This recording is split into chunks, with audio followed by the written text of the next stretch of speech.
Gold, trusted gold buyers. మీరు తాకట్టు పెట్టిన బంగారాన్ని విడిపించి ఈ రోజు ఉన్న మార్కెట్ ధరకు కొనబడను.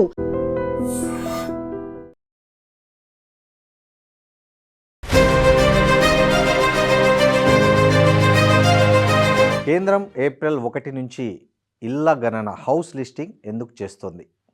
దేశవ్యాప్తంగా సమగ్ర జనగణనకు కేంద్ర ప్రభుత్వం ఏర్పాట్లు చేస్తోంది. ఈ క్రమంలో జనగణన తొలి దశగా ఇళ్ల గణన అంటే హౌస్ లిస్టింగ్ ప్రక్రియను ఈ సంవత్సరం 2026 ఏప్రిల్ 1 నుంచి సెప్టెంబర్ 30 వరకు నిర్వహించనున్నట్లు కేంద్ర హోంశాఖ నోటిఫికేషన్ జారీ చేసింది. ప్రతి రాష్ట్రం, కేంద్రపాలిత ప్రాంతంలో ఈ ప్రక్రియను కనీసం 30 రోజుల పాటు నిర్వహిస్తారు. వాస్తవానికి జనగణన 2021లో జరగాల్సి ఉండగా కోవిడ్-19 మహమ్మారి కారణంగా వాయిదా పడింది. ఈసారి జనగణనను కేంద్రం 2 దశల్లో నిర్వహించాలని తలపెట్టింది. ఇది సాధారణంగా రేషన్ కోసమో లేదా ఓటర్ సర్వే టైప్ కాదు. దేశంలోని ప్రతి ఇల్లు, ప్రతి నిర్మాణం, ప్రతి గృహం అంటే గుడిసెతో సహా నమోదు చేసే మొదటి దశ ఇది. దీని తర్వాత 2027 ఫిబ్రవరిలో జనగణన అంటే పాపులేషన్ ఎన్యూమరేషన్ జరుగుతుంది. ఏప్రిల్ నుంచి సెప్టెంబర్ వరకు ఎందుకు ఇచ్చారంటే కేంద్రం 2026 ఏప్రిల్ 1 నుంచి సెప్టెంబర్ 30 తేదీ మధ్యలో ఏదైనా 30 రోజులు ఈ గృహ సర్వే చేయాలని నోటిఫై చేసింది. అంటే ఆయా రాష్ట్రాలు తమకు అనుకూలమైన 30 రోజులని ఏప్రిల్ నుంచి సెప్టెంబర్ మధ్య నిర్వహించాల్సి ఉంటుంది.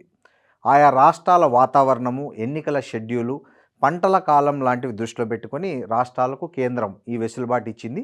సేకరణలో ఏమేమి వివరాలు అడుగుతారంటే ఈ సర్వేకి వచ్చేవారు ప్రతి ఇంటి గృహ పరిస్థితులు, గదుల సంఖ్య, పైకప్పు, గోడలకు వాడిన మెటీరియలు, వాటరు, బాత్రూమ్ సౌకర్యం ఉందా లేదా, కరెంటు సౌకర్యం ఉందా లేదా, అంటే వంట ఇంధనం ఏంటి, టీవీ, ఫోను, ఏం వాహనాలు వాడుతున్నారు, ఎలాంటి ఆస్తుల వివరాలన్నింటినీ కూడా సేకరిస్తారు.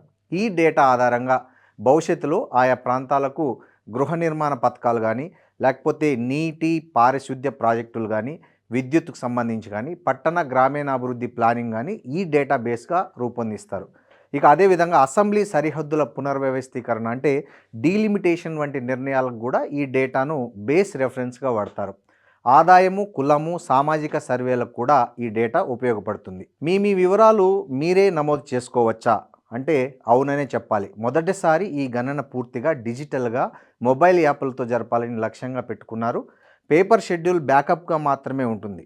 వచ్చే ఏడాది జరగనున్న జనగణనలో అంటే పాపులేషన్ ఎన్యూమరేషన్లో మాత్రం జనాభా వివరాలను పూర్తిగా ఎలక్ట్రానిక్ రూపంలో నమోదు చేయనున్నారు. ఇది దేశంలోనే తొలిసారిగా నిర్వహిస్తున్న డిజిటల్ జనగణనగా నిలవనుంది.